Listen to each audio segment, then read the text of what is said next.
I'm giving all these Penn State games as wins to these ranked opponents, but Penn State has nothing to lose. If they put it all on the line and get injured, I mean, what are they missing out on? Watching all the bowl games on TV on their couch? I mean, nothing. So Penn State's got to go out there with the we have nothing to lose attitude, a lot like USC did last year. And look what USC did. They went in and played Stanford to 3 overtimes, and they beat Oregon.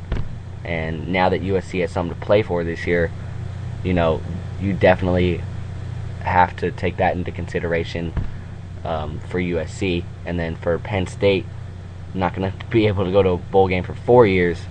You're going to have to take that into consideration. If you're a young player at Penn State and you plan on staying there, you got to just work on yourself. And if everybody plays individually great and tries to make it to the NFL, because they're not going to get to showcase themselves winning, I see this team being a team that could finish at 500 or maybe even over 500.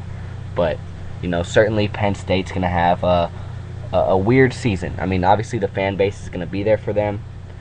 And, they still have a lot of great seniors coming back. The quarterback situation is a little bit of a mess there. But, Penn State, I'm looking forward to seeing what they're going to do with their young guys and their seniors. Thanks for the text, Juan. One more before we get back to the rankings. We just touched on Ohio State, and Paulie in Tucson, Arizona asks, will Ohio State's offense win games? Well, that's that's an interesting question on two levels. Obviously, Urban Meyer's always been a guy who's been great on both sides of the ball. But I think with strong play out of their dual threat quarterback Braxton Miller, who's only a sophomore and started most of their games for them last year. Of course, Terrell Pryor leaving, getting kicked off the team and going to the supplemental draft. I actually saw him last night playing for the Raiders in the preseason game. But, their offense is going to have to run and pass, and that's exactly what Braxton Miller did last year for this team. He threw for 997 yards for the air, which certainly isn't a lot, but he did run as a quarterback for 695 yards on the ground. So, I think they're going to have a good mix of pass and run. I think the defense is going to be there, but I think if you have a dual-threat quarterback like Miller is, I think he's going to win you a lot of games coming down the stretch because defenses have to worry about him running and taking out, running out of the pocket and taking off, or making a big play through the air. So, that's the advantage of having a dual threat quarterback in college. Thanks for the question, Paulie. Let's move to the number 19th ranked team in the nation, the Oklahoma State Cowboys. Open up the season against Division I AA Savannah State. We've already seen them twice come up in the top 25. So Savannah State setting themselves up well with that non-conference schedule. Should be a win at home against Savannah State. Go to Arizona. Should be a win. Play Louisiana Lafayette at home. Should be a win. Toss-up game against Texas, Week 4. Should be a win at Kansas. Should be a win versus Iowa State. Another toss-up game Saturday, October 27th versus number 20, TCU. I think the win at Kansas State, it sounds like I'm a Kansas State hater, but I really don't see what's too great about them coming into this year. They did have a good year last year, but I don't see what's too great about them. First, West Virginia, Geno Smith and the boys like that team. I like that team. I see them going big places. Do I see the Mountaineers going? I think that Geno Smith and his boys, Mountaineers, will win that game. First, Texas Tech. I think Oklahoma State will win that game. Go to OU, Boomer Sooner, going to win that game. And at Baylor, another game that might be a trap game, but I think Oklahoma State will pull it out. TCU, another Big 12 team. Welcome to the Big 12 TCU. They start off versus one of the best D1 AA teams in college football history, Grambling State. Should be a win. I make it seem like I'm going to pull an upset right there, but Grambling State should be a win.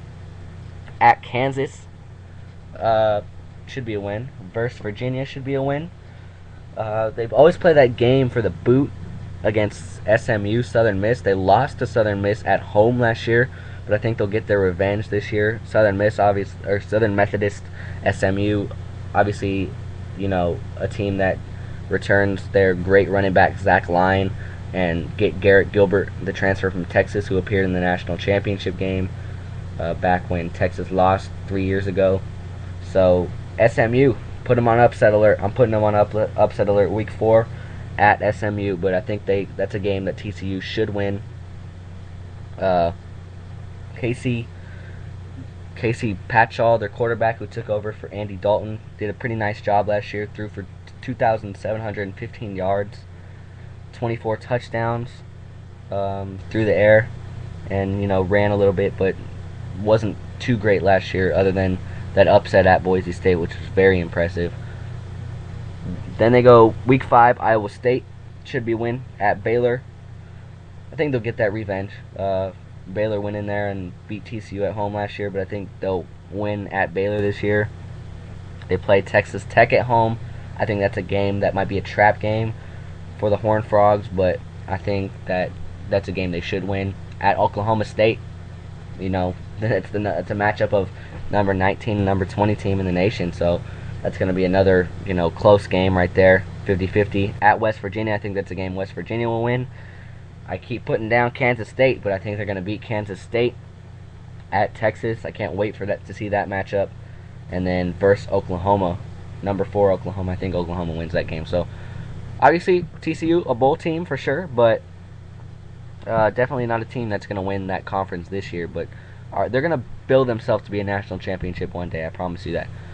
We're going to get to the comment board after another quick commercial break. We'll round out the top 5, the last 5 teams in the college football AP preseason rankings. Then we'll head over to other news and sports, and then we'll wrap up the show. You're listening to Chris's Corner on Spreaker.com.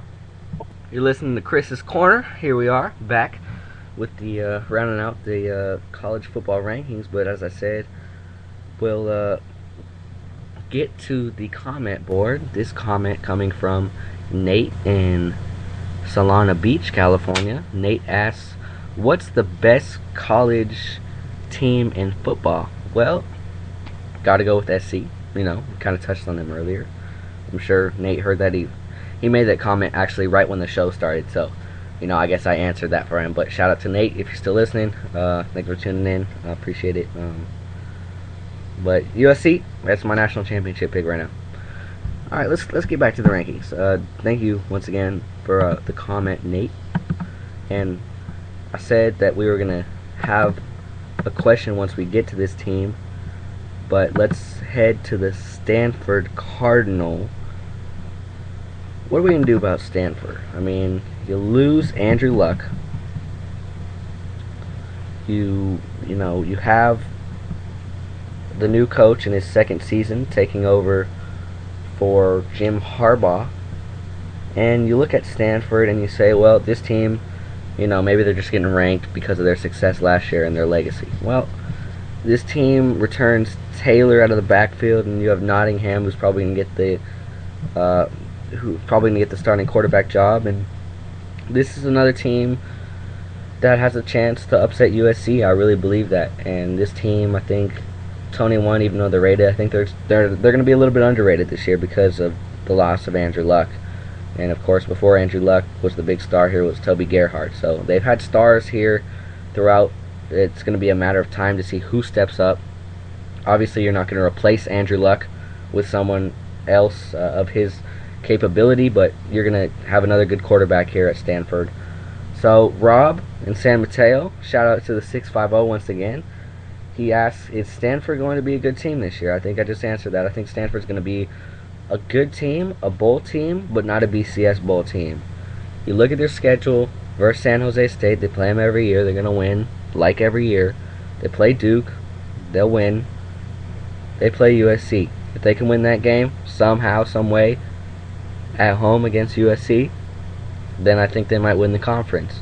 It's really going to be a matter of how that game goes and how the next week goes against Washington. If they drop those 2 games right there, they're obviously not going to compete for a conference championship and might, end up at a 500 season, because you never know what a young college team can go through if they head into a whirlwind spin like that. But my honest opinion is that they're going to start out 3-1. That loss coming to USC. They'll beat Washington at home. They'll play Arizona and they'll win that game. They'll go to Notre Dame, and I think they will lose that game. I don't mean to bag on Stanford one bit right here, but I think that Notre Dame is just a better team than Stanford this year. I think Notre Dame obviously playing a lot of tough teams their first 5 weeks, and I think Notre Dame a little bit more of an experienced team than this Stanford team, this young Stanford team coming into this year. So I don't think Stanford will win that game. They'll win at Cal. They'll win versus Washington State. They'll win at Colorado. They'll win versus Oregon State.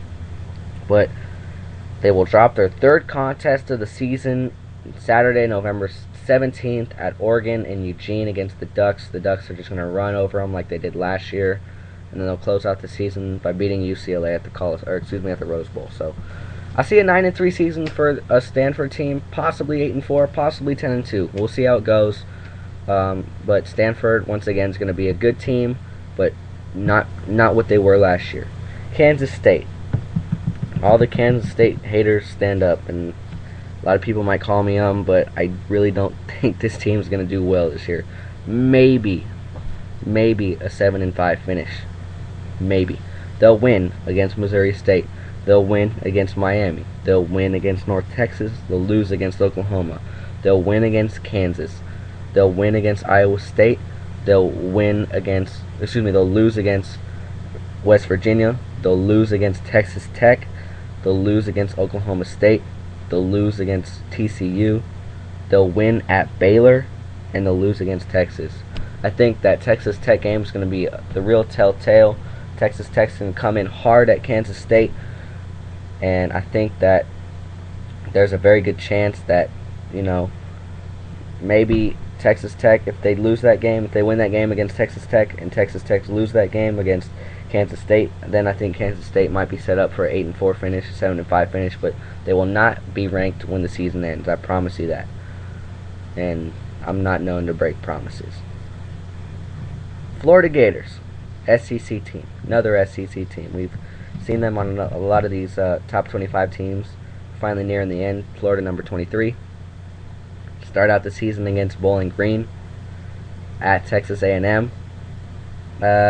Tough game, but I think they'll win that. At Tennessee versus Kentucky, they'll start out 4-0. Versus LSU, toss-up game right there. I think they have a good chance of taking down the Utes Tigers. At Vanderbilt, should be a win. Versus South Carolina, I think they'll drop that one. Versus Georgia at a neutral site, toss-up game, but I think I got to give Georgia the edge in that one. Versus Missouri should be a win. Versus Louisiana Lafayette should be a win. Versus Jacksonville State should be a win. And a great matchup to close out the season at Florida State. Toss-up game right there. Going to be a good game, but I'll give the upper hand to the Seminoles. Number 24. Finally not a big conference team. Boise State. Nice Boise State team right here. Got to put Michigan State on upset alert, like I said earlier. I can't wait to watch that game. Friday, August 31st. Less than 2 weeks from now. Though, I think, that's just such a toss-up game right there. That could go either way. Versus Miami the next week. Miami of Ohio, should I say. They should win that game. They should win the game at home against BYU. They'll blow out New Mexico. At New Mexico. At Southern Miss. That's a trap game for the Boise State Broncos, but I think they'll beat Southern Miss. I think they'll beat Fresno State. I think they'll beat UNLV. I think they'll beat Wyoming at Wyoming. I think they'll beat San Diego State. I think they'll beat Hawaii. I think they'll beat Colorado State. And I think they'll beat Nevada. If this team can beat Michigan State, I think they have a very good chance at heading back to another BCS Bowl. I really do. I have a strong liking for Boise State. Always had. Was disappointed to see them, lose that one game last year. But, if their only loss is Michigan State, they're going to be headed for another good bowl game. But if their win is against Michigan State and they go undefeated the rest of the schedule, then, I see this team in a BCS Bowl. I really do. Finally, 25, Louisville. Barely snuck in. What do I think of this team? It's going to shock you. This team has the chance at going undefeated. Look at the schedule here. I don't see any ranked opponents on the schedule. I don't even see a team that has the potential to be ranked, to be honest with you. Maybe South